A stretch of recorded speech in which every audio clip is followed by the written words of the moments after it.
à calculer très simplement à partir de leur date de naissance, pour ceux que ça intéresse. Alors, je vois que Marc nous a dit qu'il était en train d'enregistrer. Donc, c'est commencé. Je passe à la diapositive. Donc, voici mes personnages, Charles Lincoln et Charles Darwin, parce que ça commence bien, Charles Darwin et Abraham Lincoln, qui ont absolument le même âge. Donc, voici leurs cartes. Elles ne sont pas orientées de la même façon. Alors d'abord, ce n'est pas les deux mêmes cartes, parce que je trouve qu'Astrothème, c'est ce qui présente le mieux, le plus clair. Mais pour Lincoln, comme il a beaucoup de planètes ici, là en maison 1, il nous faisait des grandes tiges, et du coup, on aurait dit que les planètes, au lieu d'être en Verseau poisson, on aurait dit qu'elles étaient en Bélier taureau. Du coup, on n'arrivait pas à lire. Donc, nous avons pris une autre figure. On a pris Orion. Vous allez vous habituer, comme tout bon astrologue, à lire différentes cartes. Donc, bien sûr, ils n'ont pas le même ascendant, puisqu'ils ne sont pas nés à la même heure. Mais évidemment, les planètes dans les signes vont être identiques, de même que les aspects. Ce sera tout pareil. Alors, pour vous dire qui est qui, pour ceux qui ne connaîtraient pas du tout, Darwin est un Anglais, un naturaliste anglais qui s'est fait connaître pour ses livres sur l'évolution des espèces. Abraham Lincoln est le 16e président des États-Unis, donc c'est un Américain qui a été assassiné en 1865. Alors, ce qu'ils ont en commun, vous voyez les deux cartes.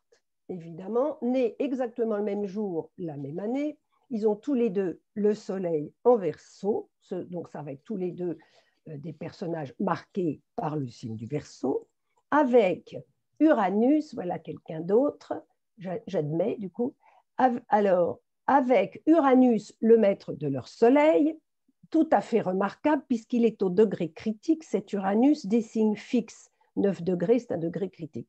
Ça veut dire que cet Uranus va jouer de façon extraordinaire, au moins pas banale, disons. Et d'autant plus, bon, il est maître du soleil, et aussi conjoint au nœud nord. Ça, c'est valable pour tous les deux. Donc, à la fois Darwin et Lincoln vont être, on le sait déjà, des précurseurs qui vont faire avancer les mentalités, sortir les gens de leur idée reçue et de leur confort. Et on peut dire pour tous les deux qu'à leur mort, l'humanité n'est plus la même qu'avant leur vie. Ils ont fait avancer les choses, chacun à sa façon.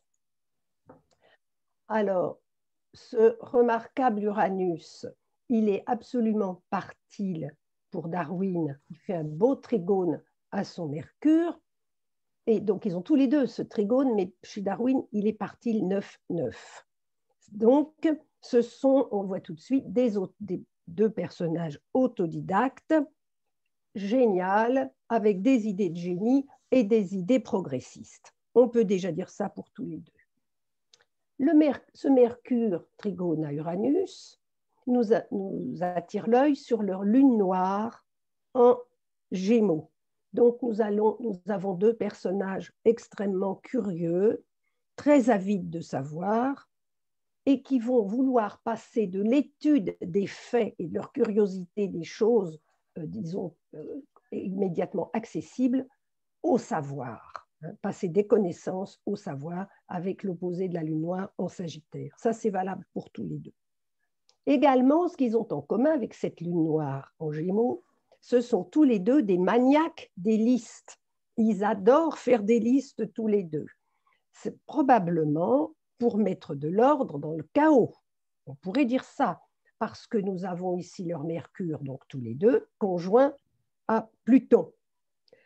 Et puis, ils ont aussi ce Mercure carré à Neptune. Alors peut-être que la liste les obligeait à y voir davantage clair. Tout ce que je vous raconte, on va le détailler, mais chacun pour soi, évidemment.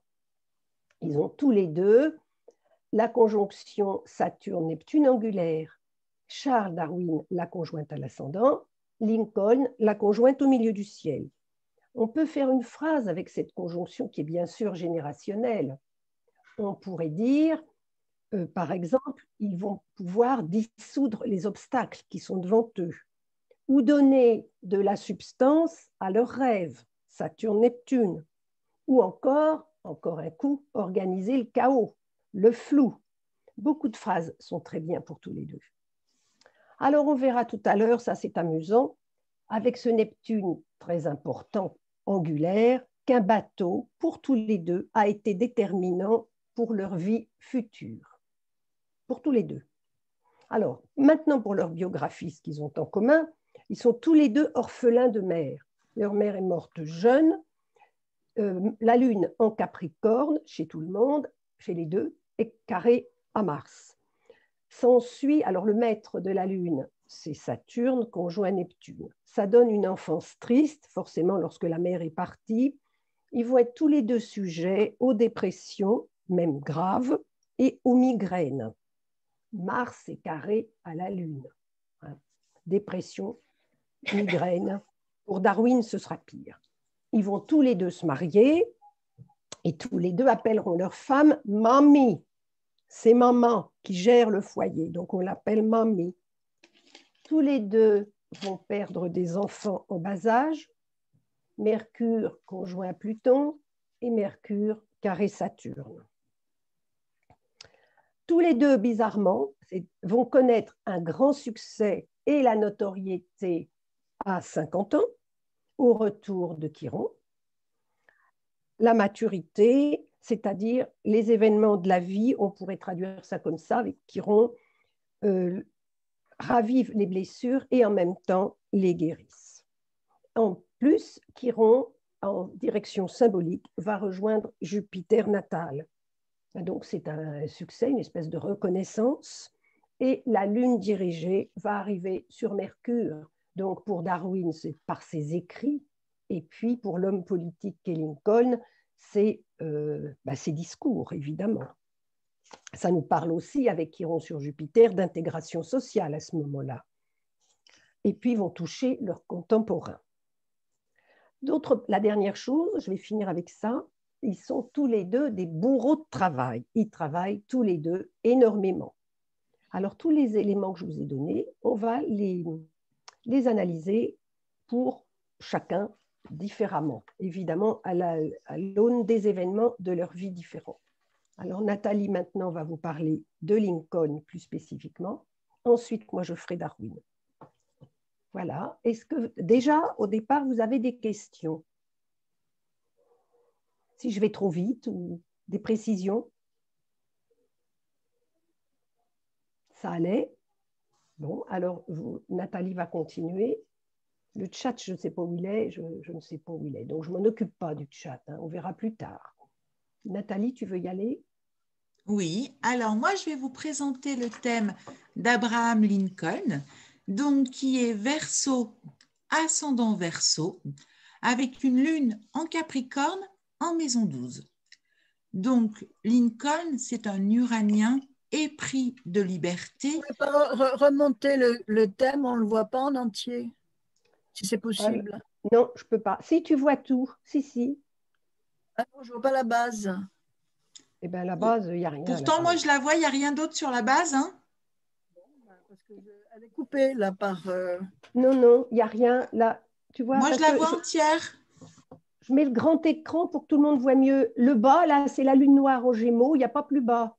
Tu la vois, la lune noire en Gémeaux? Mais je ne l'ai pas. Je ne vois pas la lune noire, je ne l'ai pas. Enfin bon, ça vient peut-être de mon ordinateur, je ne sais pas. Je pense parce que… Si l'image, tu pouvais la remonter un tout petit peu. Il faut ajuster la fenêtre. Hein? Il faut ajuster la fenêtre dans options d'affichage. C'est moi qui dois le faire. Non, chacun individuellement. Ah bon? Ah, chacun individuellement. Bien. En alors, tu vois, option d'affichage. Alors là, remonter un peu. Voilà, je l'ai un peu remonté, mais après, je vais lui couper les genoux. Ah ben c'est bien, c'est parfait, c'est parfait. Ça suffit. Bah oui, mais oui, il y avait des étoiles, il y avait la lune noire que je ne voyais pas du tout. Hein. Ah bon, c'est dommage. Bon. Ah ben, drôlement. Attends. Alors, je vous remets le grand écran, c'est mieux, je pense. Non? Vas-y. C'est recoupé. Alors, est-ce que c'est tout bon comme ça?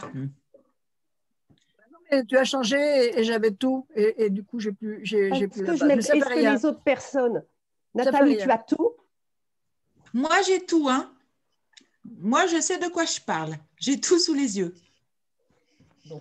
Donc, je vais continuer. Donc, Lincoln est un Uranien épris de liberté et du besoin de faire avancer les choses. Donc, Uranus est conjoint au nœud nord, en Scorpion et en maison 8 chez Lincoln. Donc, le Verseau, bien sûr, est connu pour le fait de se libérer de ses chaînes, d'aller de l'avant. Et bien sûr, ce dont on se souvient par rapport à Lincoln, c'est l'abolition de l'esclavage. Donc, déjà, on va remonter à son enfance pour justement essayer de comprendre le pourquoi de son intérêt par rapport à la notion de l'abolition de l'esclavage. Donc, Abraham Lincoln est né dans une cabane en rondin. Il est le fils de petits fermiers et il a été retiré très tôt de l'école. Et c'est quelque chose qui l'a énormément fait complexer. Donc, on ne le voit pas au niveau de son thème, mais sa porte invisible, c'est-à-dire le mi-point entre Uranus et Saturne, est à 9 degrés Scorpion. Donc, bien évidemment, qui va lui donner une blessure de manque d'instruction. En plus de ça, son Mercure est carré à la Lune noire. Donc, très jeune, il a été retiré de l'école pour aider aux travaux de la ferme. Puis ensuite, il a travaillé comme éclaireur et accompagnateur de bateaux. Donc, Catherine vous disait tout à l'heure que pour chacun des deux, Darwin et Lincoln, eh bien, il y a une histoire avec un bateau. Et effectivement, c'est quand il a été accompagnateur sur des bateaux qui descendent le Mississippi jusqu'à la Nouvelle-Orléans, eh bien que là, il a pu voir la misère des esclaves noirs.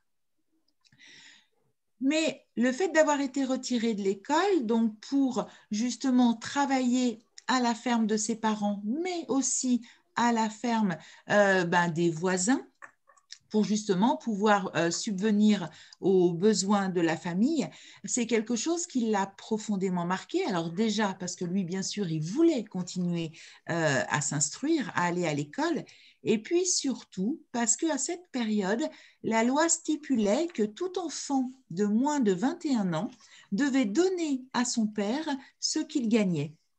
Et lui, il a considéré ça comme de l'esclavage. Pour lui, c'est absolument inacceptable que certaines personnes se tuent à la tâche et que ce soit d'autres personnes qui en profitent. D'ailleurs, il nous dira, de même que je ne voudrais pas être un esclave, je ne voudrais pas être un maître. Telle est ma conception de la démocratie. Et beaucoup d'historiens s'entendent pour expliquer le fait que justement, ayant vécu, bien évidemment à son niveau à lui, en tous les cas ayant ressenti quand son père lui prenait son argent, l'argent de son travail, lui il l'a vécu comme de l'esclavage, eh bien évidemment ça a motivé sa lutte contre l'esclavage. Donc, bien sûr, c'est un autodidacte.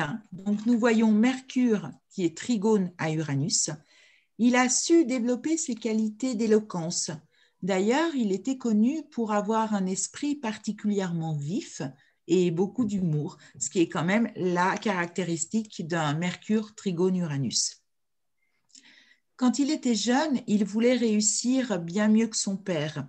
Ce n'était pas envisageable pour lui d'avoir le même destin que son père.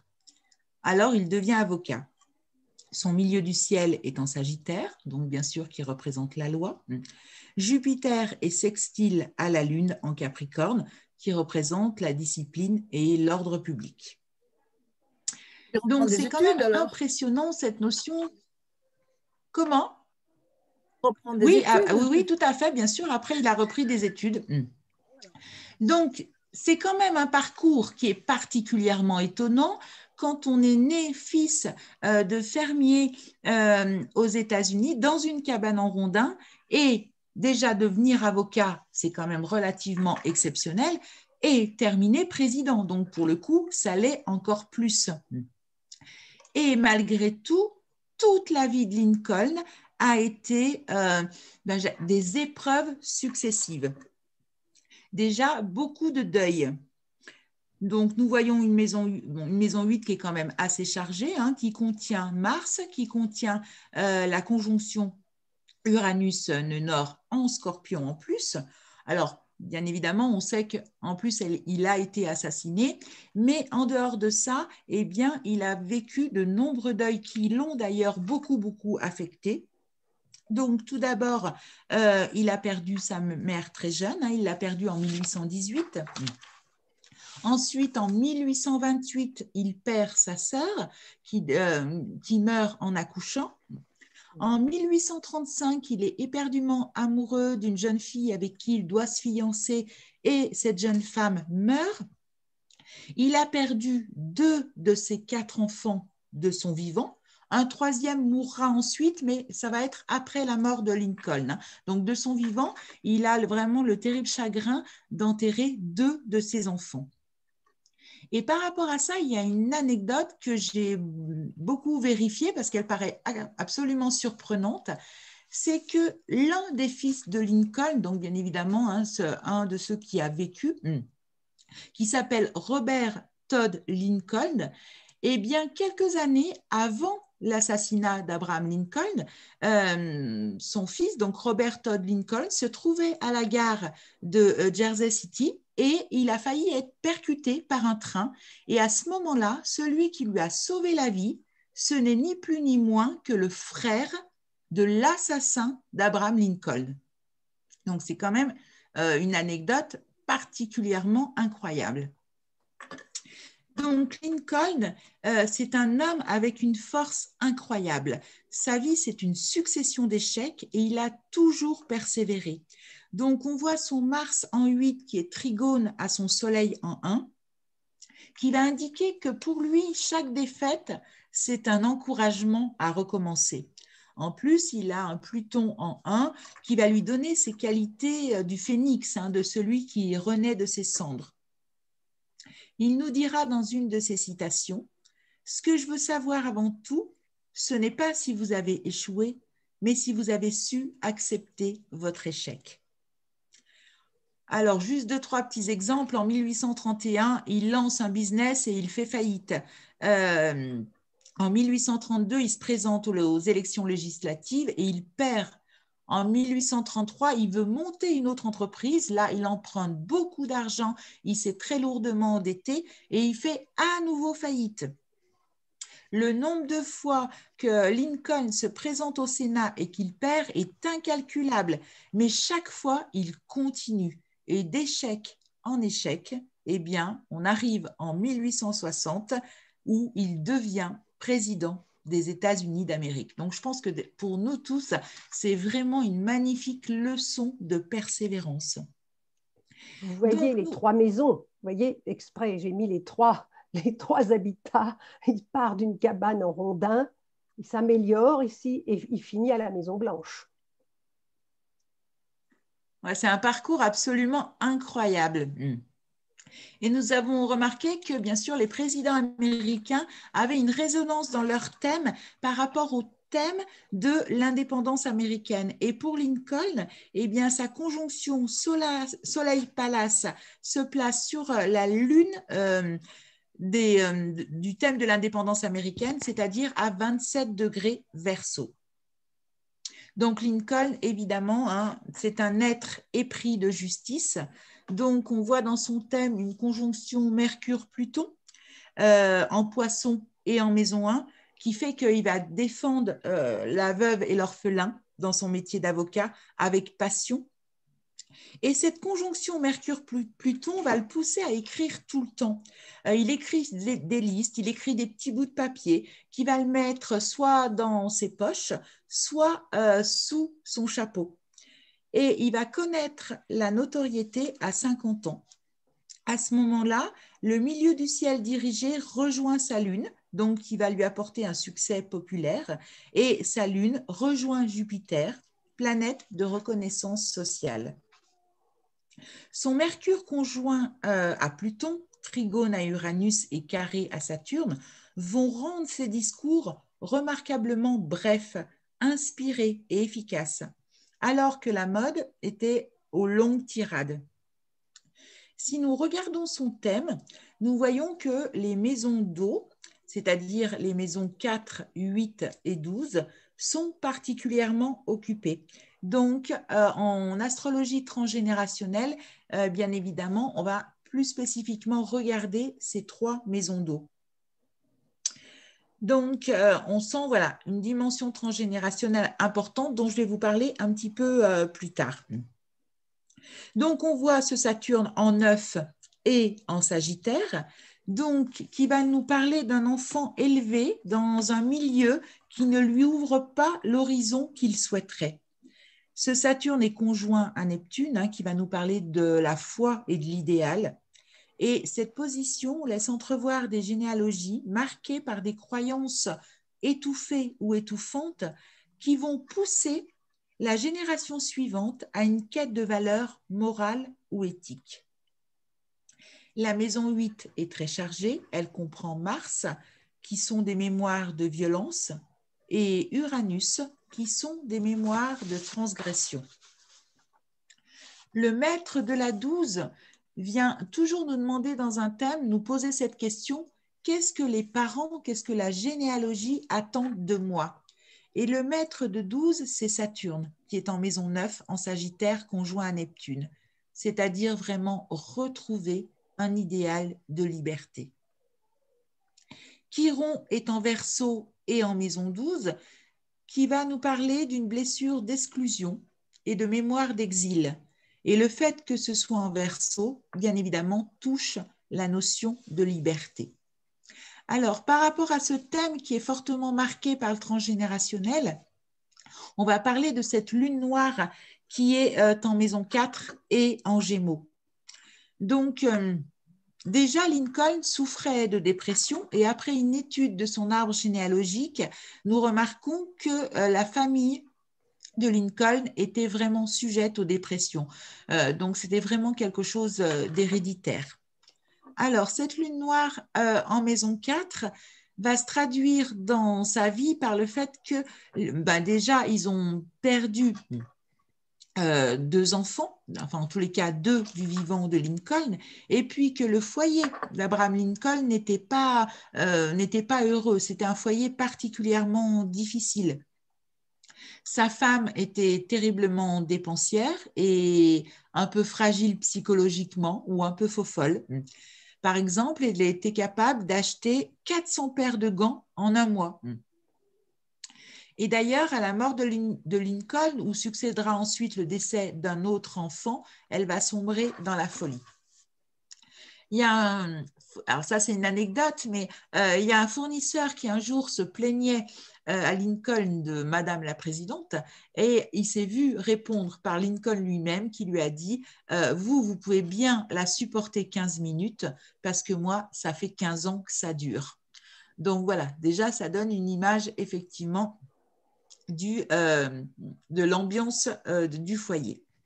Et puis maintenant, par rapport à cette lune noire, on peut s'intéresser à la croix de la lune noire, qui est toujours un élément astrologique particulièrement important. Donc, la croix de cette lune noire, bien sûr, va se trouver en signe mutable, qui va nous parler qu'on vient vraiment pour faire avancer les choses, pour aller sur une mutation des mentalités. Donc, le premier carré montant de cette lune noire va se trouver à 14 degrés de la Vierge en maison 7 et le premier carré qui part de la lune noire s'appelle le point de culpabilité ou le point de soumission.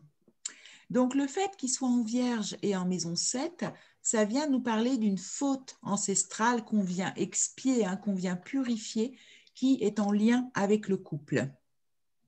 Ensuite, le deuxième carré, donc bien évidemment, va être l'opposition, qu'on appelle Priap. Donc Priap, c'est ce lieu qu'on va surinvestir pour justement essayer d'échapper à la douleur de cette lune noire. Et ce Priap va se trouver en maison 10 et en Sagittaire. Donc, bien sûr, il va se réfugier dans le travail pour compenser ses douleurs du foyer, dont notamment la perte de ses enfants, et puis cette femme avec son épouse avec laquelle il ne s'entend pas forcément très bien.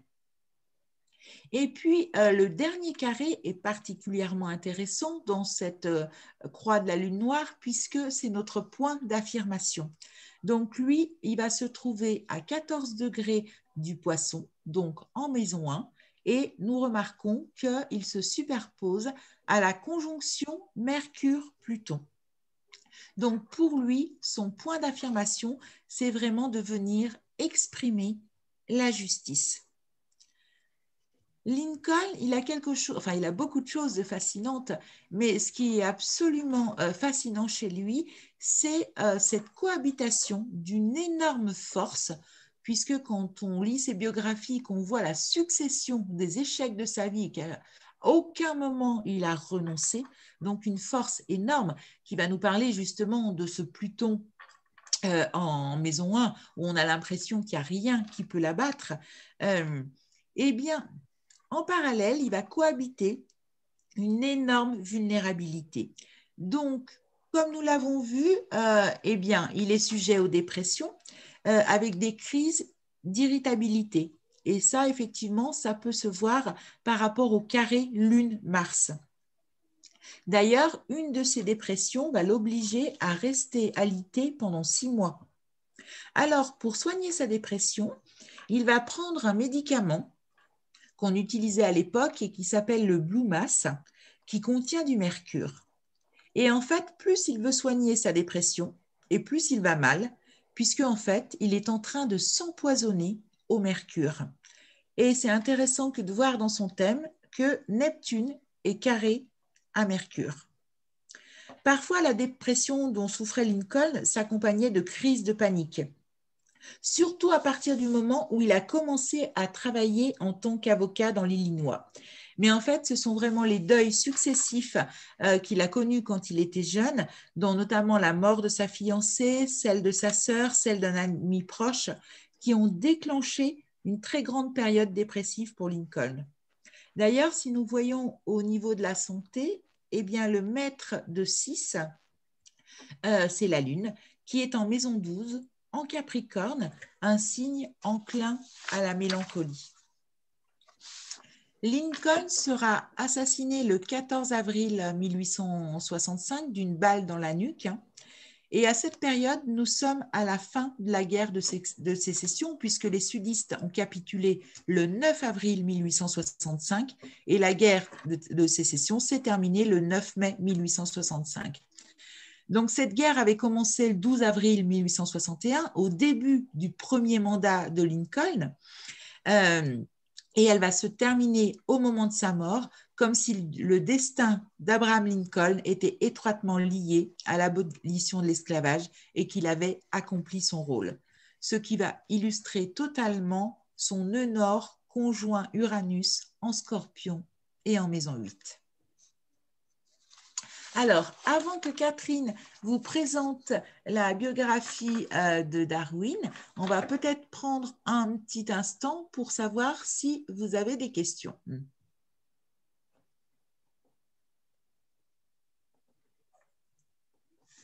Il y avait une question qui était posée sur l'heure de naissance et le lieu de naissance. Alors, Darwin est né vers 3 heures du matin dans le nord-ouest de l'Angleterre, à Shrewsbury, et Lincoln, lui, est né à Astrothème dit 6h54. Évidemment, ça a été rectifié par les Américains, mais c'est à peu près 7 heures du matin. Et curieusement, lorsqu'on se met sur Astro Databank, on a comment on pourrait dire, la façon dont cette heure est fiable. Et cette heure, elle est notée AA. Donc, elle est curieusement, alors qu'il est né dans une cabane en rondin, et je ne donnais pas cher de son heure de naissance, et bien apparemment, avec son autobiographie, elle a l'air assez juste. Donc, il est né aux alentours de 7 heures du matin. Et enfin, on le sait, après, les parents, même presque analphabètes, écrivaient l'heure de naissance, notaient les naissances dans la Bible. Donc, si on arrive à récupérer la Bible de Lincoln, d'ailleurs, je pense qu'on l'a, puisque c'est sur elle qu'Obama a juré lorsqu'il est devenu président, et là, le père de Lincoln a dû noter son heure de naissance. Donc, elle est assez juste. Celle de Darwin est plus sujette à controverse, mais bon, il faut bien choisir. Alors, on a pris celle d'Astrothème. évidemment, il y a des astrologues de haut vol qui ont fait des rectifications. Alors, on prend 3 heures du matin pour Darwin. Caroline demande si c'est l'heure locale ou GMT. L'heure locale. Et une autre question aussi, Catherine qui demande est-ce que les enfants décédés étaient des garçons? Oui, je viens de répondre, oui, des fils. Parce que Lincoln a eu 4 garçons. Donc, c'était des garçons. Par contre, on ne l'a pas encore vu, donc je vous dirai plus tard. Darwin. Lincoln, c'est à quel endroit? Pardon? Lincoln, c'est à quel endroit qu'il est né? Ah, il est né dans le Kentucky, à Hodgenville, Kentucky. C'était la frontière à l'époque, ce qu'on appelle frontier, la frontière du monde civilisé et du monde sauvage indien. Après, il a vécu dans l'Illinois et dans l'Indiana. Cette maison-là, où il a fait ses études de droit, c'est dans l'Illinois. C'est là qu'il avait son practice, ce qui faisait son avocat, si on veut, qu'il était avocat. Là, il avait cette maison-là et c'était dans l'Illinois. Donc, il a principalement vécu Kentucky, Illinois, Indiana. C'est qu'après le peu d'enseignement qu'il a eu tout à fait au démarrage, comment il a fait ses études? Parce qu'il ne devait plus être complexé après, à un certain moment, étant donné que tu parles de complexe, de manque d'éducation. Alors, de quelle façon il s'est remis à travailler et à faire ses études? C'est ça qui m'intéresse. À partir de 21 ans, quand il travaillait, il n'était plus obligé de donner l'argent à son père. Donc, du coup, à ce moment-là, il a repris ses études. À ce moment-là, donc, et d'ailleurs, quand il n'était plus obligé de donner l'argent à son père, du coup, il l'a utilisé pour ses études. Et d'ailleurs, pour rentrer dans les écoles, il y a une anecdote qui lui demandait son niveau d'études et lui, il avait répondu déficiente, ce qui veut dire insuffisant. Ou d'ailleurs, on dit que cette réponse, il l'a donnée, comment dire, avec humour, mais très certainement que déjà, elle exprimait aussi son complexe. Parce qu'enfant, il a dû aller en tout pour l'école primaire, en tout, bout à bout, petit, un jour par-ci, un jour par-là, 1 an. Il a eu très peu d'études vraiment au village, par exemple, parce que c'était très loin. Quand même un peu tout seul, quand même. Absolument, c'est d'un autodidacte, c'est ce qu'on a dit au départ. Après, ce qui est important aussi… Il n'est pas arrivé dans les études d'avocat sans rien savoir, quand même. Alors, ce qui est important à noter aussi, c'est que, bon, il a perdu sa maman, mais son père s'est remarié et sa belle-mère l'appréciait énormément et le faisait beaucoup travailler à apprendre des choses. Donc, en fait, lui, bien évidemment, il avait cette passion d'apprendre, mais il a été aussi beaucoup secondé par sa belle-mère. Donc, il n'est pas arrivé à ses études d'avocat sans rien savoir, parce que lui, voilà, il voulait apprendre et en plus, il y avait sa belle-mère qui l'aidait beaucoup. Alors, il connaissait la Bible, ils avaient la Bible, donc il la connaissait à fond. Et les quelques livres qu'on a pu lui prêter, il les connaissait aussi à fond. Et puis, il faisait des kilomètres pour aller chercher un livre que quelqu'un voulait bien lui prêter. Oui, donc il lisait, il faisait… Voilà, oui, c'est avec ses lectures qu'il a peu à peu réussi. Oui, oui, c'est assez extraordinaire. La belle-mère a bien compensé ce que le père prenait. Elle était très juste, oui, très gentille. Ben voilà. J'ai une petite question. Oui. Oui. Alors, attendez, que je ne me trompe pas de personnage. Il a donc, en maison 1, il est né au moment d'une conjonction Pluton-Jupiter? Non. Non, Pluton-Mercure. Pas… Mercure-Pluton. Ah, d'accord. Oui, c'est tout petit, là. Pluton est à 13 et Jupiter est à 22. C'est peut-être pour ça que tout à l'heure, devant cette conjonction, vous parliez de justice. Alors, est-ce que c'est parce que le poisson est le maître de Jupiter qui n'est pas très loin, mais la conjonction, ce n'est pas la justice quand même, Mercure et Pluton. Ah, La justice, c'est quand même Jupiter. Ben, tu sais, le mythe, comment dire, de Pluton, il a ce mythe, en tous les cas, du justicier, puisqu'on associe quand même souvent Pluton à ce côté un petit peu de Zorro, le justicier. Hein.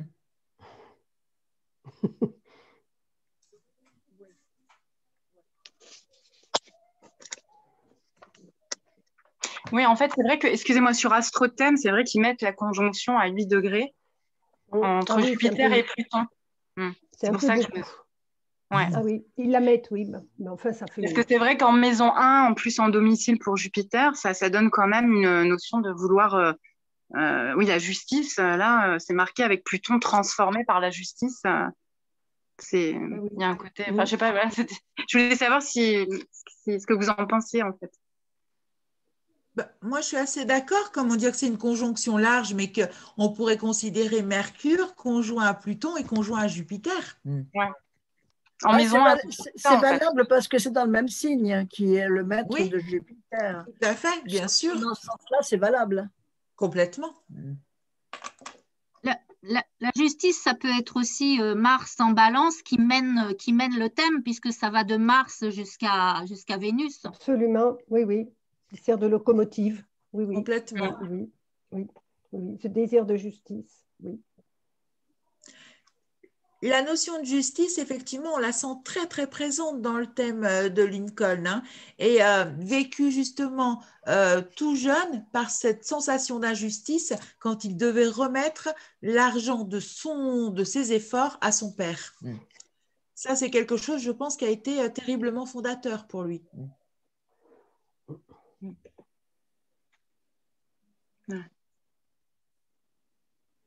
Merci. Et en fait, il est... Bon, évidemment, nous, ce qui nous frappe plus maintenant, c'est l'abolition de l'esclavage. C'est lui qui a travaillé à l'abolition de l'esclavage. Mais il était surtout connu parce qu'il a conservé les États-Unis un pays. Le Sud voulait faire sécession, c'est-à-dire se détacher et qu'on ait carrément deux pays différents. Et ça lui brisait le cœur d'avoir deux pays, que les États-Unis se retrouvent coupés en deux. Et il a travaillé à ça et c'était sa plus belle victoire. Il disait, bah, tant pis, s'ils veulent rester esclaves, s'ils doivent rester esclaves, tant pis, si je n'y arrive pas, mais au moins j'aurais sauvé l'État. J'aurais sauvé les États-Unis tels qu'ils sont. Je n'aurais pas fait deux pays. Et c'était vraiment ce qui lui tenait le plus à cœur, de garder cette unité. Donc, ça peut être aussi toujours Neptune-Saturne, la coupure presque menaçante, toujours de garder l'unité des États-Unis. Saturne-Neptune. On peut le voir aussi comme ça. Mais dans son esprit, c'était encore plus important que d'abolir l'esclavage, parce qu'il se doutait bien que d'abolir l'esclavage, ça n'allait pas être miraculeux. Et ça me demandait, puisque c'est en maison 8, beaucoup de sacrifices et de renoncements. Il se doutait bien qu'il allait plonger le Sud, qu'il allait devoir payer ses esclaves dans un marasme économique. Ça change tout, d'avoir une main-d'œuvre gratuite et de devoir la payer. Donc le Sud allait devoir renoncer à cette manne, on peut dire, et aussi à son train de vie. Il y a tout ce charme de la vie sudiste. C'est ce qu'on voit dans Autant n'emporte le vent, par exemple. C'est une catastrophe pour ces États du Sud. Donc, il savait ça, que ça n'allait pas être merveilleux et facile, etc. etc. Et d'ailleurs, il a fallu, enfin c'est toujours vrai, que l'intégration des Noirs et des Blancs, la vie ensemble ne se fait pas facilement du tout, même 2 siècles plus tard. Et il en était parfaitement conscient. Mais il se disait, au moins j'ai sauvé le pays, l'unité du pays, au moins ça. Il y avait ces deux histoires. Alors l'histoire de sauver le pays, on n'y est plus tellement sensible. Et d'ailleurs, quand on lit des trucs, évidemment, on a lu des articles sur la question pour vous, eh bien, quand même, dans les articles, on voit toujours, et il a conservé l'État indivisible. On le voit quand même noté, en plus de l'abolition de l'esclavage. Il a quand même son milieu de ciel qui est quand même Sagittaire, et c'est quand même Jupiter qui est le maître de son milieu de ciel. Oui, oui, ben oui. oui. Oui. Donc, il est bien géré, il est bien, de toute façon, dirigé déjà naturellement avec ce milieu de ciel vers la justice. Voilà, alors là, vous le voyez au théâtre, hein, c'est une image de l'époque. On lui a tiré dessus au théâtre, lors d'une représentation théâtrale. Après, il n'était pas complètement mort, mais on l'a emmené vite à la Maison Blanche et il y est mort dans la nuit. Le lendemain. Oui. Voilà. Je passe à Darwin. Intéressant, intéressant. Oui. Attends, c'est pas fini. Je ne sais pas si je pourrais rester jusqu'au bout, hein, parce que j'ai. Tu feras comme tu pourras. Tu feras comme tu pourras. Alors, voici Darwin. Donc, ne perdez pas de vue qu'il est né le même jour et que c'est exactement la même époque. Alors, au contraire, à chaque fois, je ferai des parallèles, puisque je passe en deuxième. Voici Darwin. Lui, vous le voyez tout de suite, à la différence de Lincoln, c'est un jeune homme de l'aristocratie anglaise du nord-ouest de l'Angleterre. Il est né dans cette maison. Vous voyez, ce n'est pas la cabane en rondin pour lui. Son père est un aristocrate anglais. Cet enfant, comme on a dit, il perd sa mère lorsqu'il a 8 ans, il la perd très jeune. Et il s'ennuie, il ne sait pas quoi faire de lui-même. Mars, maître de 4 et carré à la Lune, ça donne la perte de la mère et la perte du foyer, etc. Alors, qu'est-ce qu'il fait pour s'occuper? Eh bien, on le traite de gosse de riche, paresseux, qui collectionne les bestioles. C'est ça qu'il fait. Le maître de 6, le plus petit que nous, c'est Vénus. Hein. La 6, c'est les bestioles, on peut dire les insectes, tout ce qui est plus petit que nous, la 6. Et Trigone, donc Vénus est ici, elle est Trigone à Saturne. Il va collectionner les choses, les regarder de tout près, rechercher les détails. Et Trigone à Neptune, il va voir ce qui rapproche les bêtes les unes avec les autres. Donc tout petit, il a cette espèce de, dans le grand jardin de son père, il a cette espèce de vocation de ramasser tout ce qu'il trouve et il revient toujours avec ses poches pleines de bestioles dégoûtantes, on peut dire. Et puis Mercure, le maître analogique, si on veut, de la maison 6, est conjoint à Cérès. Alors là, c'est vraiment littéralement la maison 6, on ramasse, hein, c'est la déesse des moissons. Alors il ramasse des tas de trucs. Et puis Mercure est en maison 3, en poisson.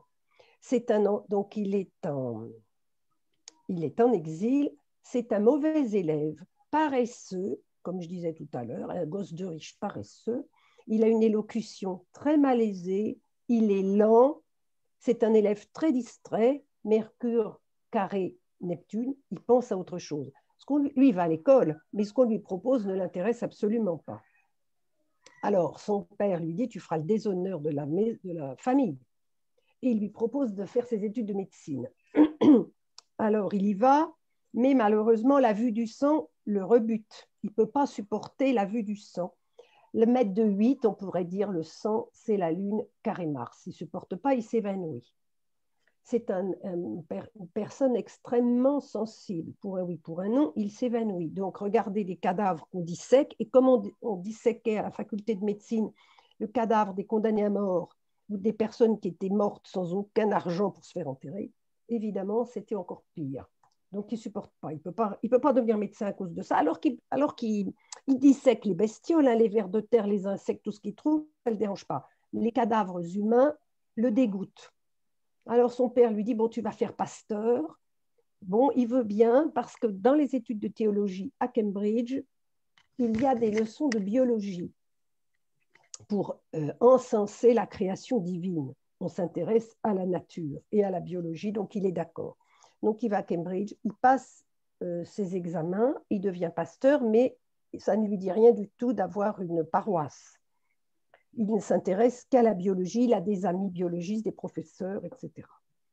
À 22 ans, on lui fait la remarquable offre de partir avec un bateau qui s'appelle le Beagle. C'est l'affaire de sa vie parce que ce bateau doit faire des relevés cartographiques en Amérique du Sud pour que le commerce puisse s'appuyer, les navires marchands puissent s'appuyer sur des cartes à jour.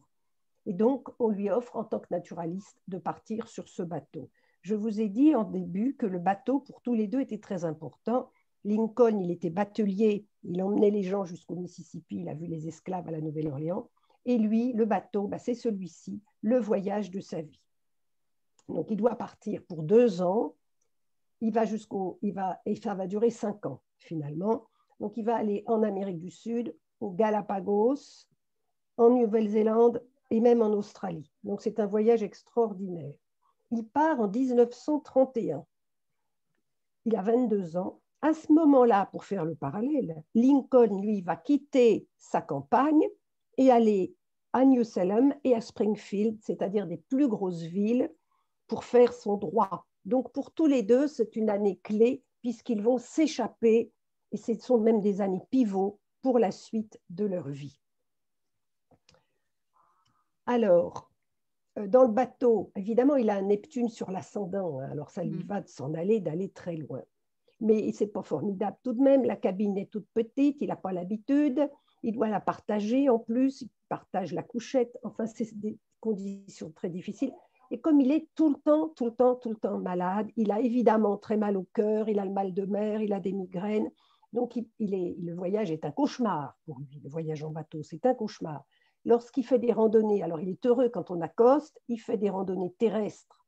Et là, il avait emporté des boîtes, des cages, des fioles, toutes sortes de contenants, et il ramasse tout ce qu'il peut trouver, des fossiles, des bêtes vivantes, des bêtes mortes, des ossements, et il les envoie en Angleterre à ses camarades biologistes restés là-bas.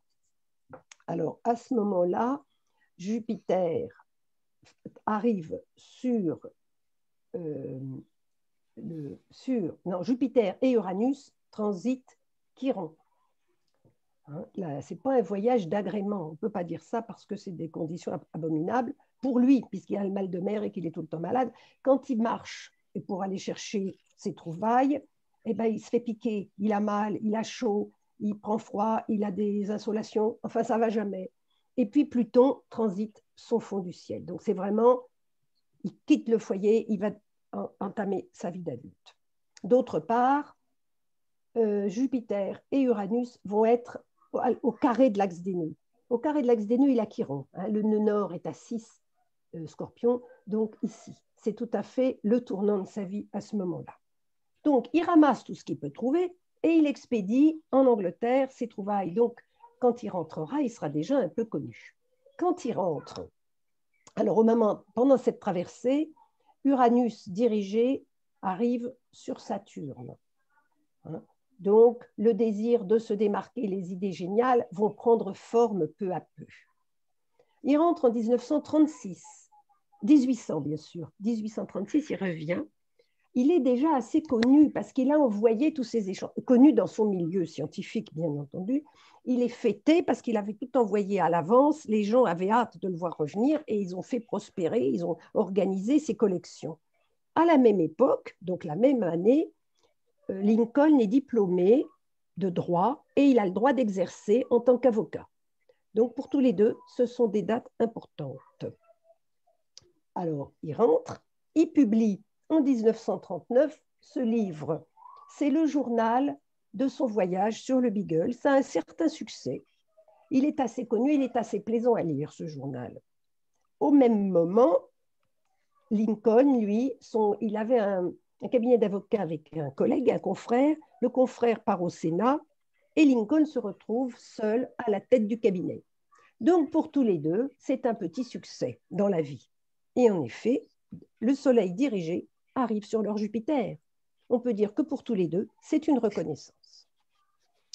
Alors, Darwin, je vous ai dit qu'il avait, comme Lincoln, la manie des listes. Il faut qu'il écrive sans arrêt, tout le temps il fait des listes. Alors, quand ça va être quand même l'affaire importante de sa vie, de savoir si oui ou non il doit se marier, c'est assez amusant parce qu'il a écrit une autobiographie, eh bien, il fait une liste, les pour et les contre. Alors, ce qui n'est pas drôle quand on se marie, c'est qu'on perd du temps. On est obligé de passer un peu de temps avec sa femme et on gaspille le temps qu'on aurait pu consacrer aux études. Et puis, elle dépense, la femme. Alors, forcément, ce n'est pas une affaire. Par contre, son guet-babil, le soir, à la veillée, vous distrait. Et peut-être qu'on aura des enfants. Ce sera finalement agréable. Donc, il décide d'épouser sa cousine germaine. Et contrairement à Lincoln, c'est un mariage très heureux. Ils auront 10 enfants, 5 filles, 5 garçons. Et ne lui survivront que des fils, lui, pour le coup. Il va perdre une petite fille, ils ont ça en commun, je vous ai dit qu'ils allaient perdre une petite fille, carré Mercure-Neptune et Mercure-Saturne, et puis Mercure-Pluton aussi, la perte de l'enfant, ça va beaucoup les chagriner, mais au bout du compte, toutes les filles vont mourir assez jeunes. Donc, un mariage heureux, lui, on le voit, le mariage heureux, si on veut. Il a Vénus au fond du ciel, conjointe à Vesta. Donc, la flamme du foyer, vous voyez, elle est gentiment entretenue avec Vénus. Et puis, Junon est conjointe à Jupiter. Alors, c'est tout de même pas mauvais. En Poisson, eh bien, c'est l'épouse qui fait régner la prospérité et l'harmonie à la maison. Elle lui organise une vie heureuse, favorable à ses études. Il est toujours en études avec Mercure, Pluton, Jupiter en maison 3 et il s'intéresse à l'environnement proche. Il se baisse, il ramasse sans arrêt. Et puis, il a une vie, il est connu pour ça aussi. Comme il est tout le temps malade, il travaille là, sa vie publique, le maître à la maison, il est tout le temps à la maison, donc ils achètent, vous voyez, cette très belle maison, une grande ferme avec beaucoup de place pour toutes les collections, pour les 10 enfants, et il mène une vie assez recluse ici, avec madame qui le protège, parce qu'évidemment, plus il va devenir célèbre, plus il aura des visites. Mais elle va refuser l'accès à son mari parce qu'il est tout le temps malade, ça c'est ça, il est tout le temps alité. Il a une vie quotidienne très routinière, Vénus, Taureau, hein, très très routinière, on voit le maître de cette routine Taureau est en maison 4.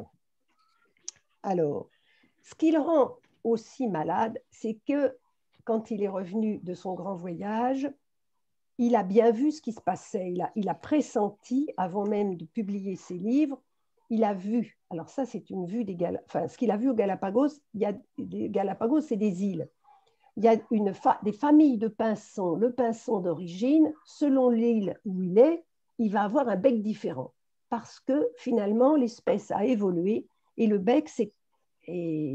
Selon ce qu'il trouve à manger sur l'île, le bec, on peut dire, c'est façonné. On croit que c'est ça au départ, mais ce n'est pas tout à fait ça. Donc ça, c'est vraiment son idée. Il est d'autant plus malade qu'il se rend compte de ce qu'il a dans la tête et de ce qui commence à ébaucher comme théorie. Ça va flanquer par terre la société de son époque. Ça va tout mettre par terre. Ça va faire un chagrin fou à sa femme parce qu'elle est très pieuse. Elle est créationniste, comme on était à l'époque, c'est-à-dire, en plus, ils sont protestants, donc ils lisent la Bible directement. Dieu a créé le monde en 7 jours, un monde parfait. En haut de la création, on a mis l'homme, création divine, création parfaite, création surtout figée. Et c'est ça qu'il va chambouler. Et il sait que ça fera beaucoup de peine à sa femme. Donc, ça le rend malade. Il en a des battements de cœur, il a mal aux intestins, il s'évanouit et ça ne va jamais. Alors, d'ailleurs, voici la suite. Il va dire, peu à peu, ses idées sont en train de mûrir dans sa tête. Ce n'est pas l'espèce la plus forte qui survit, ni même la plus intelligente, c'est celle qui s'adapte le mieux au changement. Eh bien, est-ce que ce n'est pas une phrase qui va parfaitement avec cet Uranus conjoint le Nord en Scorpion, hein? Celle qui va survivre, qui va sortir son épingle du jeu, cet Uranus, c'est celle qui est capable de se transformer. Ça, c'est remarquable. Alors, c'est une idée qui était dans l'air à l'époque. Ça, c'est les théories de Lamarck. Lamarck, c'est un élève de Buffon, et Lamarck avait vu déjà que les girafes, avec un cou court, n'arrivaient pas à attraper les bonnes feuilles, et qu'une girafe au cou long attrape les bonnes feuilles. Donc, du coup, ce n'est pas tout d'un coup que le cou grandit, c'est que les girafes avec un cou long sont plus fortes. Du coup, sont plus fortes, elles vont mieux se reproduire, elles vont procréer, et du coup, il y en aura plus. Et celles-là qui sont mal nourries, les petites, là, elles ne vont pas procréer, elles ne vont pas se reproduire, et la race, peu à peu, va s'éteindre des girafes au petit cou. Hein? C'est ça la théorie des évolutions. Et il va reprendre les idées de Lamarck, mais il a peur de publier ça. Il a peur, il sait le dommage que ça va faire d'abord, comme je vous ai dit, à sa femme et à la société, puisqu'on en est au créationnisme. La la création est parfaite et elle est comme elle est. Mais finalement, quelqu'un menace, un autre scientifique veut publier un peu la même idée, donc il se dépêche de publier en 1859. Il bouscule l'ordre établi et la société. Alors, c'est encore pas trop mal reçu. Ça va encore. Bon, ça bouscule un peu les mentalités, mais c'est encore à peu près, ça va. Parce que c'était, comme je vous ai dit, une idée dont on entendait parler à l'époque. Au même moment, lorsqu'il publie ça, ça le rend extrêmement célèbre. Il a quand même attendu 20 ans entre son retour et ce livre vert. Ça, c'est une édition originale, The Origin of Species, que je vous ai mise là. En 1860, Lincoln est élu président des États-Unis. Le succès pour tous les deux à 50 ans. Donc, à 1 an près, on y est. Alors, Chiron dirigé arrivait sur Jupiter pour tous les deux, c'est guérison des blessures et notoriété. Et je vous ai dit, Lune dirigée sur Mercure et Cérès, eh bien, le résultat de tous ces ramassages, on pourrait dire, de toutes ces moissons. Et puis, le retour de Chiron sur lui-même. Lincoln, c'est une personne généreuse, compréhensive. Avec ses 2 luminaires en maison 2, malgré tout, il a le sens du concret pour son lecteur. Pas dans sa vie, avec le carré Mercure-Neptune, non, il est vraiment tête en l'air. Et de toute façon, sa femme s'occupe de tout. Mais avec ses planètes en maison 2, il veut quand même que son discours soit compris et il veut que le lecteur le suive. Alors, dans le livre de la théorie des espèces, il commence par ce qui est connu de son lecteur anglais, c'est-à-dire qu'il va commencer par parler de ce qui se passe dans les étables et des vaches. Et il va dire que de la même manière que vous triez et vous faites une sélection pour la reproduction des veaux, eh bien la nature va faire la même chose de façon sauvage. Donc il a le souci de l'accueil et de la compréhension et des exemples très concrets. Je pense que c'est ces planètes en maison 2 pour le lecteur. Alors ensuite, il va faire publier un peu plus tard, enfin d'abord en 1865, puisqu'on fait le parallèle entre les 2 vies, Lincoln, comme vous avez vu tout à l'heure, est assassiné. Donc on s'est dit, mais qu'est-ce qui arrive à Darwin au même moment? Alors il a écrit que l'année 1865 était une année de retard, delays et de déception, désillusion. D'abord, il est très malade, tout le temps, les intestins, les migraines, les vomissements, la moindre émotion, il s'évanouit, il est vraiment mal.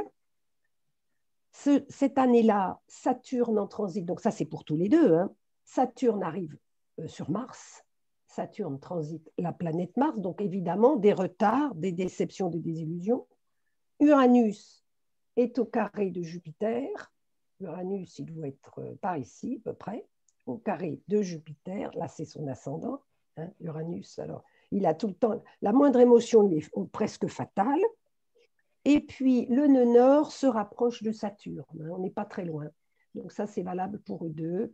C'est des années de peine. Alors, évidemment, pour Lincoln, c'est le pompon. Vous direz que c'est le pompon. Et puis, la lune noire sur le milieu du ciel de Darwin. Voilà ce qui se passe. Ce n'est pas une année anodine pour lui, 1865. Une année douloureuse et difficile. En 71, 72, c'est là que le scandale va arriver vraiment. Parce qu'encore l'évolution des espèces, les petits pinsons des Galapagos, ça ne gênait pas trop les gens. Mais là, ça va être les filiations humaines. Et là, il va dire que nous avons un ancêtre commun, c'est le singe. Et là, évidemment, comme vous voyez, il y aura beaucoup, il va être très décrié parce que là, il s'attaque, si on veut, à l'espèce humaine. Et bien entendu, tous les hommes d'église vont hurler au scandale. Ces dames en crinoline ne veulent pas descendre du singe. Ils font un raccourci sur son œuvre. En plus, il est attaqué parce qu'il n'a fait que des constatations. Il n'a pas cherché comment ça se fait. Et on ne connaît pas encore la génétique. C'est la génétique ensuite qui va expliquer tout ça, mais il ne sait pas. Et alors il dit qu'il ne sait pas, il ne cherche pas à savoir comment c'est possible, il ne parle pas de création, mais enfin, il donne juste ses observations. Et lorsqu'il observe, il s'aperçoit que nous sommes des primates. Et donc, c'est un vrai scandale.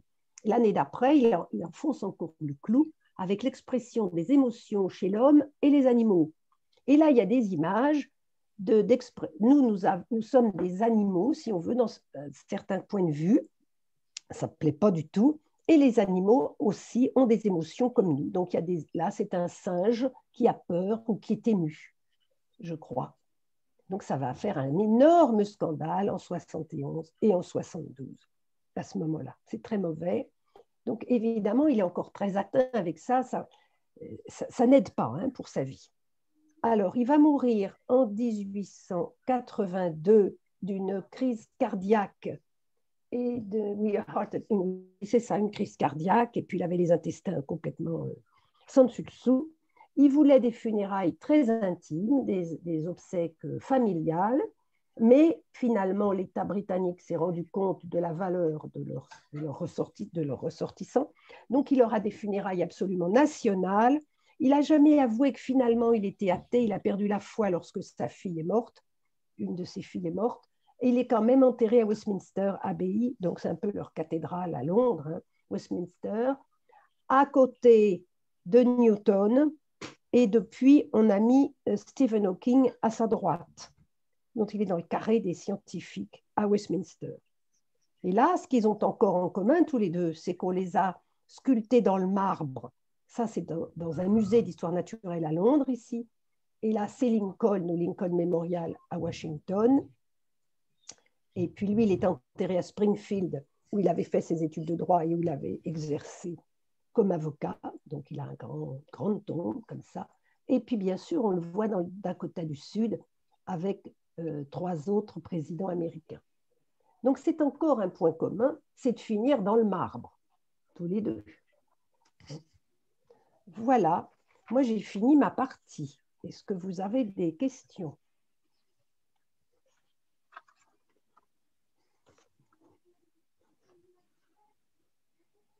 Tu nous remets voilà, très bien. Le thème. Donc, c'est ça qui me passionne, mon astrologie, c'est de voir qu'avec des naissances jumelles, on peut dire, l'archétype est toujours là, mais évidemment, les événements, les circonstances de la vie feront d'autres événements. Mais l'idée est la même pour tous les deux, et cette idée, c'est s'adapter au changement, aller de l'avant. Ils avaient tous les deux cette idée-là. Et lorsqu'ils sont morts, comme on a dit au départ, l'humanité avait changé. À leur mort, l'humanité n'était plus la même, enfin occidentale.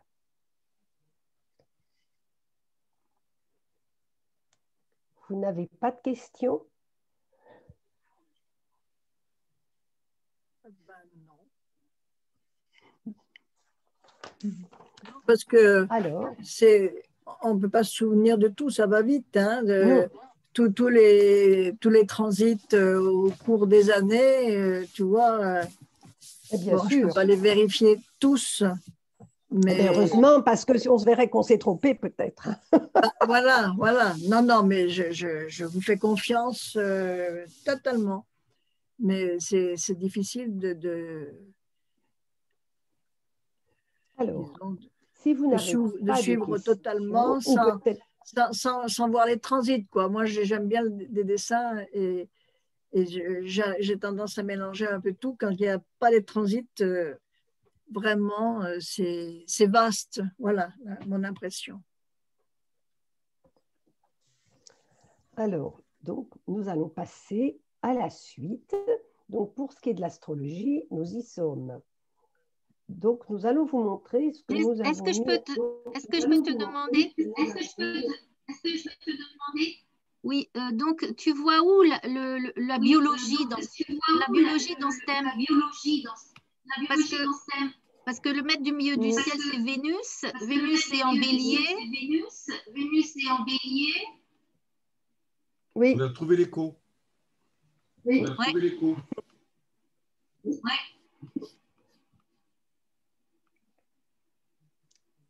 Alors, moi, je dirais, mais bon.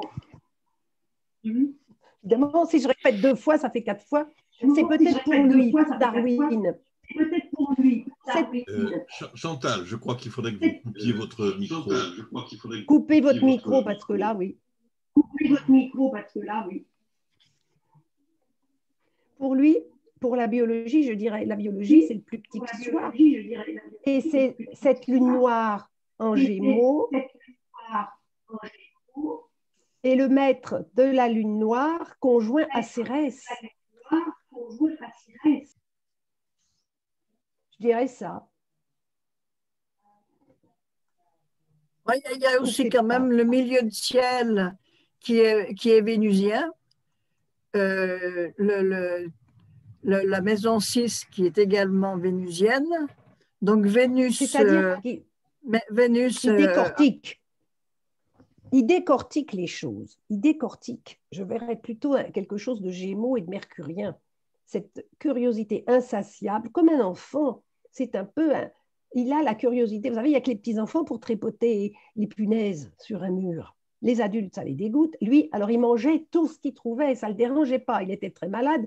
Mais en Amérique du Sud, il mangeait des bêtes épouvantables, pas possible. Il était grand chasseur en Angleterre, pareil. Il mangeait des trucs incroyables. Pas le hibou, il n'aimait pas le hibou. Mais enfin, il pouvait manger des faucons. Pourquoi ça ne le dérangeait pas? Il a mangé des agoutis, des pangolins, là, des trucs comme ça. Il mangeait tout ça.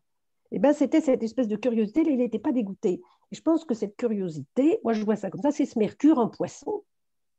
Tout l'intéresse, des petites choses en même temps. C'est mercurien, et puis je pense, moi je verrais ça comme ça, si vous voulez savoir mon point de vue.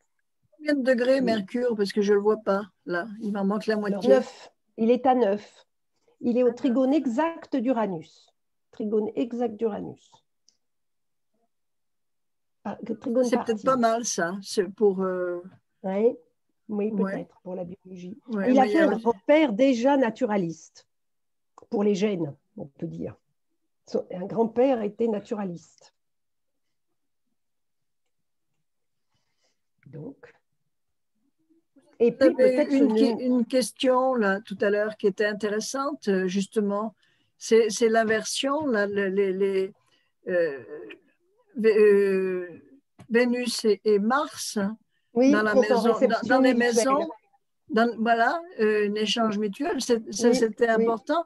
Et je pense aussi que, étant donné que Vénus est le maître de cette maison 6 et du milieu du ciel, doit quand même avoir un impact important sur la façon qu'il avait de décortiquer, qui pouvait très bien être aussi martienne, hein, parce qu'il pouvait très bien décortiquer les choses d'une façon très, très précise avec Mars, parce que j'imagine qu'il a dû peut-être y aller de... Et puis le nœud nord en Scorpion, le Scorpion, c'est quand même tout ce qui est mort, hein, les charognes, les carcasses, les trucs comme ça.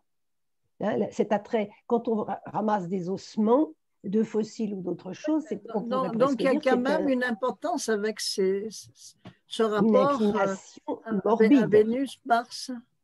Peut-être. Ils sont en réception mutuelle et ce sont les maîtres de ces nœuds. Nœud sud, Mars, nœud sud en Taureau. Et en plus nœud sud en Taureau, nœud nord en Scorpion. Voilà. Je pense que Vénus-Mars a une grande influence pour et sur sa santé. Oui. Et sur sa santé, probablement à l'origine, c'est migraine. Hein. C'est migraine. Puisque Vénus est maître de Mars. Mars, maître de Vénus, enfin bon, réception mutuelle. C'est maître de sa maison 12 aussi. Hein. Et Mars est carré à sa lune. Alors ça, c'est peut-être ces migraines qui l'ont beaucoup handicapé. Oui. C'est intéressant de faire la découverte de personnages qu'on connaît moins. Très bien, les amis. Alors, ça a beaucoup fasciné beaucoup de gens qui soient nés le même jour. On dit, bah, tiens, 2 précurseurs nés le même jour. Enfin, il y a pas mal de littérature sur cette question-là.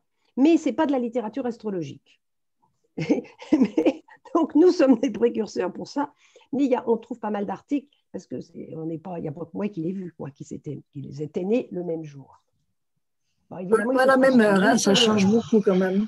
Oui. Ça change beaucoup, hein, quand même, parce qu'il n'a pas une maison 8 aussi dramatique que Lincoln, avec quand même le lion en maison 8, c'est quand même pas... Hein, c'est vrai qu'il peut mourir du cœur, tu vas me dire qu'il peut mourir du cœur, avec la C'est maison ce qui s'est 8. passé. Catherine, il y a aussi une autre réception mutuelle entre Neptune et Jupiter dans la 3. Non? Oui, oui, oui, oui, oui. Oui, oui, Donc, il oui, oui, pourrait, c'est vrai. et je trouve que dans la 3 aussi, il y a la petite, c'est pas Cérès qu'on, ah non, c'est pas, ah non, non, non, Oui, c'est entre Pluton si, et si, là, Mercure c'est- qu'il y a Cérès. Oui, c'est ça, elle est là, elle est là. Oui, au Voilà. milieu. Donc, Au il a milieu, là. une maison de 3 quand même très Chargée. très chargée, très Oui, valorisée. oui, oui, oui, tu as raison, oui, oui. Et c'est peut-être justement l'environnement proche. Enfin, quand il va au Galapagos, on ne peut pas dire l'environnement proche. Mais enfin, il s'intéresse, il se baisse, il ramasse. Vous voyez ce que je veux dire? Ce qui l'entoure le passionne, et depuis tout petit. Ouais. Et alors, il a fait des études. Là, je ne vous ai pas dit le 10e de ce qu'il a pu faire. Il s'est intéressé absolument à tout. Les vers de terre, qui sont d'une importance capitale, et d'ailleurs maintenant on le sait, tout, il a tout vu, à la fois le corps humain, les vers de terre, les vautours, enfin toutes les bêtes, tout y est passé. Et évidemment, son environnement autour de lui. C'est ça, Ouais. c'est peut-être ça, maison 3, Oui, il y a ça aussi. l'environnement. Oui, oui, oui, peut-être. Ça, il en reste, bien sûr. Alors, il a écrit une autobiographie que son fils a fait paraître et qui existe, je crois qu'elle est traduite, donc ça doit être, j'ai pas eu le temps de la chercher ni de la lire, mais ça doit être aussi intéressant parce qu'on aurait son point de vue. Probablement oui. Géniard, parce qu'il devait être Géniard, vu qu'il avait tout le temps mal quelque part. Mais très mal, c'était pas des histoires, mais enfin, très, très, très malade. C'est surtout ça qu'on retient de lui, d'avoir été si malade, alité, tout le temps. De temps en temps, il allait un petit peu mieux, alors il sortait jouer avec les enfants, de temps en temps. C'est peut-être aussi, il était l'enfant, il était le frère et sœur de ses 10 enfants, peut-être, je me suis dit ça, mais d'ascendant en 3. Il jouait, il faisait le gosse avec eux, il aimait beaucoup jouer avec les enfants dans le jardin, quand il était bien. Oui, et comme il avait 10 enfants, tout de suite, ça faisait un petit groupe. Eh oui. Et puis surtout, une vie très routinière. Bon, il a fait le tour du monde pendant 5 ans, mais alors après, il n'a plus bougé. Hein.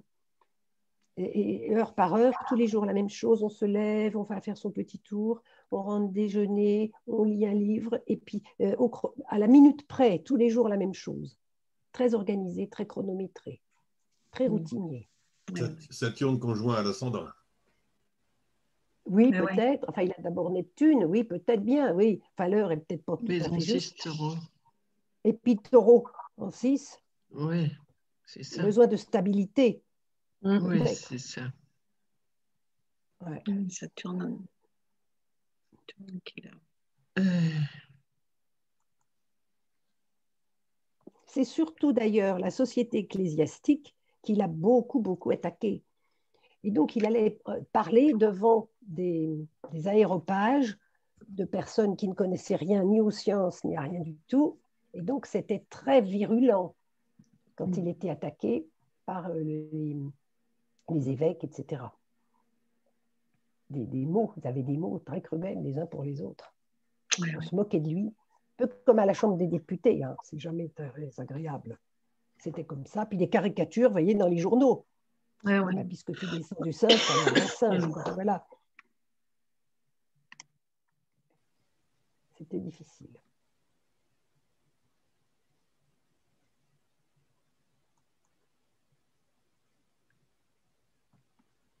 C'est bon? Enfin, vous pourrez revenir si vous voulez, ça ne fait rien. Je passe à la suite.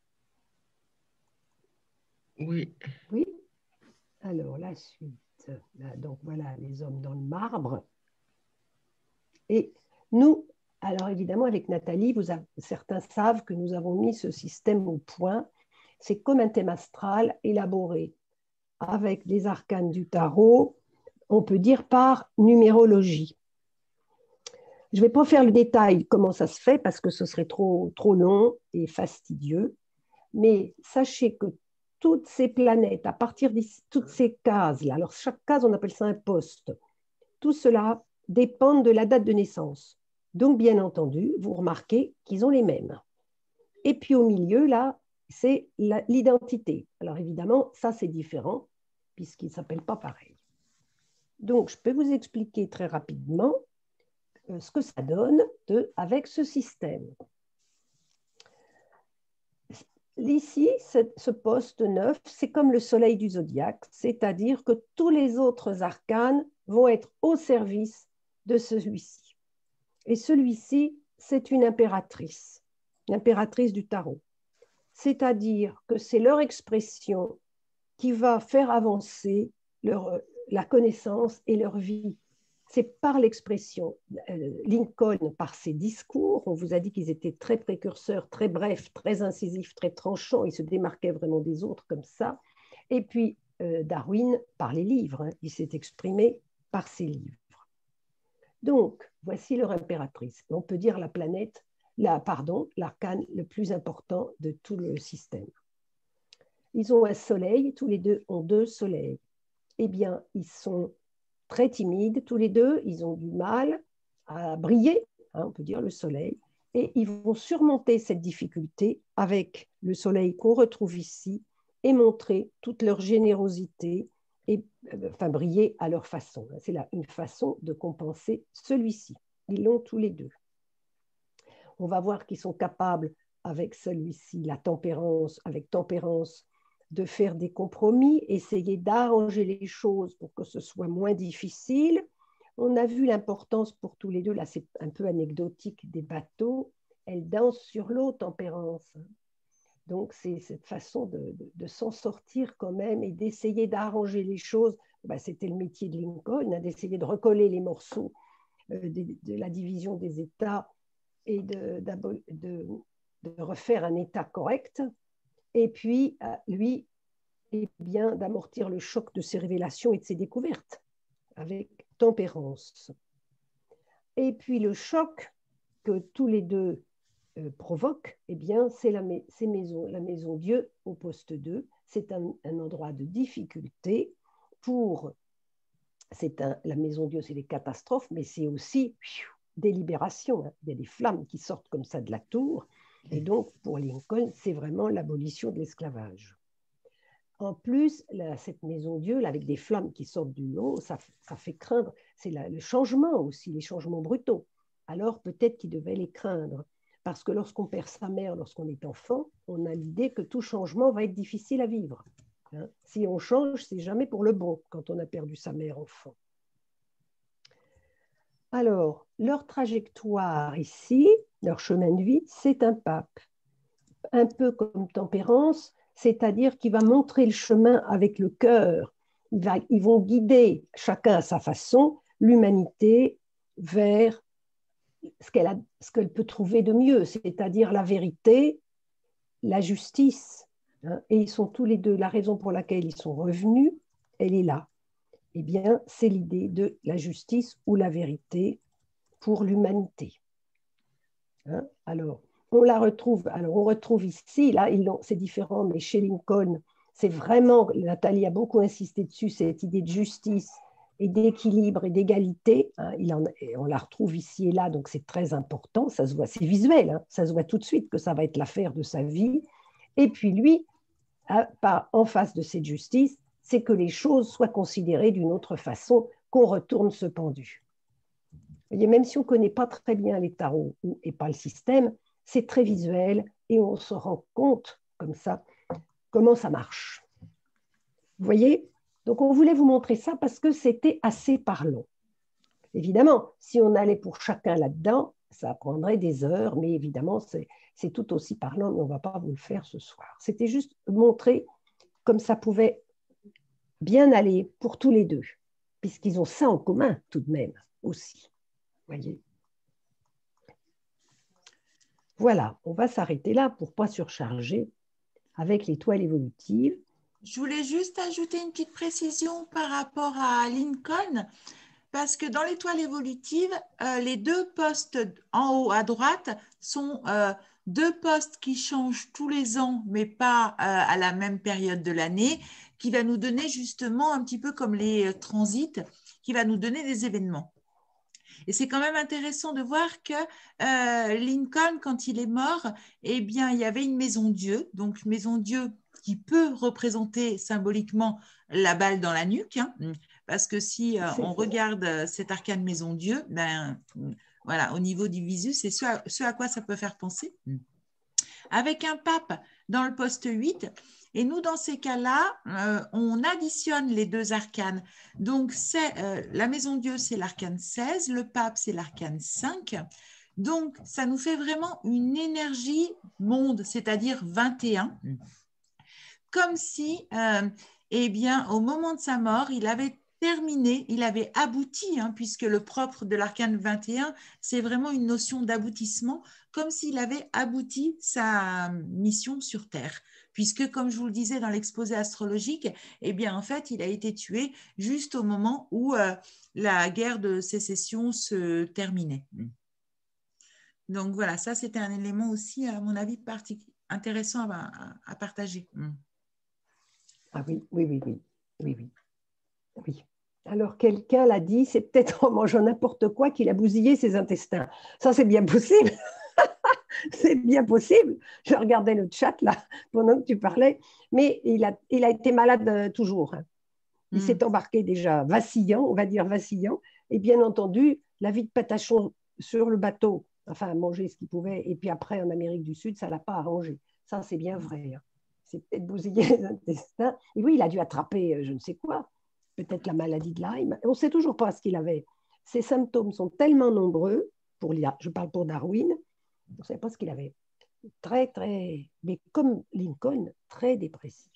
Très dépressif. Et Lincoln, à 19 ans, voulait se suicider. Il a écrit un poème absolument poignant en parlant justement des charognards, des corbeaux qui viendraient déchiqueter son cadavre quand il se serait tiré une balle dans la tête. Enfin, c'est abominable. Corbeaux que pourrait manger Darwin, d'ailleurs, pour faire un pont entre tous les deux. Ils étaient tous les deux très mélancoliques, comme on disait à l'époque. Voilà. Alors, Nathalie, tu veux continuer avec ce que nous vous avons offert, ce qu'on va vous offrir plutôt? Ben moi, avec plaisir, oui. Si quelques personnes sont intéressées pour découvrir l'arcane qu'elles ont en poste 7, c'est-à-dire cette énergie de l'année. Donc, en fait, c'est un calcul numérologique avec le jour de naissance plus le mois de naissance auquel on va ajouter eh bien 5, puisque 2021, ça nous fait l'arcane 5, pour justement vous donner une petite tendance de votre énergie de l'année. Alors, bien évidemment, ça sera une interprétation qui sera généraliste parce que là où c'est intéressant, c'est quand ça vient rebondir sur d'autres postes de l'étoile évolutive. Mais dans tous les cas, ça peut être intéressant malgré tout qu'on puisse calculer pour ceux qui le souhaitent leur arcane de l'année. Enfin, en tous les cas, nous, c'est avec plaisir. J'ai une petite question. Excusez-moi, j'ai une petite question. Oui, oui, Anne. Oui, vas-y, Anne. Oui, ça me fait penser parce qu'à un moment donné, je m'intéressais au tarot de Marseille et au référentiel de naissance.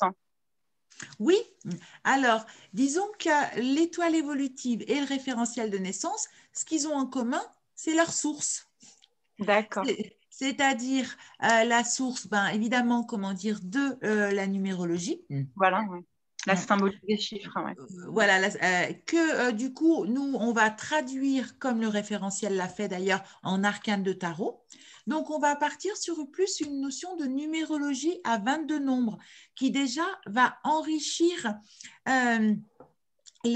l'interprétation. Parce que, par exemple, je regardais, j'étais en train de calculer quand tu posais la question, la première date de naissance. Et ça nous a. Moi, j'étais arrivée à 13 sur la première date de naissance. Alors, j'essaye de remonter le chat, mais j'y arrive pas. C'est pas grave. Alors qu'en numérologie, tu vois, on aurait dit un 4. Et que en tarot, ça nous donne un 13. Alors, bien sûr, c'est toujours de la même famille des 4, mais entre un 4, c'est-à-dire un empereur, un 13 qui est l'arcane de son nom, et le 22 qui est le mat, eh bien, il y a toute cette dimension de l'empereur, mais qui va s'exprimer complètement différemment. Et donc, du coup, ça va donner déjà des précisions intéressantes. Et par rapport au référentiel, eh bien, effectivement, pendant une période, je me suis aussi beaucoup intéressée au référentiel, mais ce qui me manquait dans le référentiel, c'était l'identité. Et comme en fait, eh ben, ce qui nous manque, on le crée, eh bien, Catherine et moi, nous avons créé l'étoile évolutive. D'accord. Ok, ok. Bon, merci pour ces précisions. Voilà. Alors, Alors, il y a quelques personnes qui sont volontaires pour l'exercice. Hein. ah ben, c'est génial. Allez-y. Alors, il y a Catherine déjà, qui est née le 5 mars 1962. Voilà. Alors, je vais commencer par cette date de naissance-là. C'est celle, comment dire, que j'avais vue justement quand je répondais à Anne. Donc, ce qu'on fait dans ces cas-là, on additionne 5 plus 3, qui va nous donner 8, auquel on va rajouter 5 parce que nous sommes en 2021. Donc, 8 plus 5, ça va nous donner 13. C'était l'exemple dont je me servais. Donc, ça veut dire que vous êtes en année 13, qui est l'arcane sans nom. Alors, c'est une année de construction puisque le 13 va quand même nous ramener au 4, mais ce n'est pas le 4 de l'empereur, ce n'est pas ce qu'on appelle un 4 pur, c'est un 4 qui vient d'un 1 et d'un 3, donc qui forme un 13. Et ça va nous indiquer que pour construire solide, ça va être important de mettre un coup de faux dans tout ce qui est faux, c'est-à-dire de faire un petit peu le ménage, d'enlever ce qui nous ralentit, ce qui n'est pas complètement intègre, pour justement pouvoir construire durable et solide. Alors, si la personne à qui correspond cette date de naissance veut dire juste un petit mot, eh bien, c'est avec plaisir qu'on peut l'écouter. Catherine, oui, non. Mais sinon, on continue. Alors, il faut dire, c'est valable. Oui. C'est valable pour l'année 2021, puisqu'on a rajouté oui. 5. 2021, c'est 5. Oui. Tout à fait. Voilà. Alors, ensuite, il y a Isabelle qui dit qui est née le 19 mars, mais il n'y a pas l'année. Je suppose que… J'en ai pas besoin. J'en ai pas besoin. C'est pas la peine. C'est génial parce que Isabelle a bien compris comment ça fonctionnait. Elle sait qu'au niveau de l'année, on va rajouter le 5 de 2021. Très bien. Donc, du coup, c'est 19 plus 19 janvier, hein, c'est ça? Non, 19 mars. D'accord, 19 mars. Alors, 19 plus 3, ça va nous faire 22, auquel on va rajouter 5. Donc, ça fait 27. Ça nous fait une année… 9. Voilà, une année 9. Une année ermite. Donc, sur une année 9, c'est important. Alors déjà, il y a beaucoup d'émotions qui peuvent remonter puisque traditionnellement en numérologie, les années vont de 1 à 9. On a plusieurs cycles de vie de 9 ans. Donc, on est sur la fin d'un cycle qui laisse remonter des émotions pour justement que les choses puissent être réglées. Ce n'est pas étonnant, vous vérifierez dans votre année, c'est assez bluffant, comment on retrouve de manière complètement inopportune des personnes du passé, mais des fois de 20 à 30 ans en arrière, c'est assez exceptionnel. Alors, sur les années 9, il nous est fortement conseillé de ne rien commencer d'important de nouveau. C'est-à-dire que les choses qu'on peut voir durer, c'est important de ne pas les commencer en année 9. Par contre, les années 9 sont très intéressantes pour préparer, élaborer, pour se former. C'est l'ermite qui retourne un petit peu en arrière pour voir ce qu'il peut régler, parce que l'année prochaine va être une nouvelle année 1, donc un nouveau redémarrage. Donc, c'est une manière de préparer un nouveau démarrage, mais qui se fera qu'à partir d'octobre de 2021 et de surcroît sur 2022. Alors, dans la mesure où maintenant on est passé sur des choses un petit peu plus personnelles, j'arrête l'enregistrement. Hein. Oui, tout à fait, Marc, complètement. Voilà.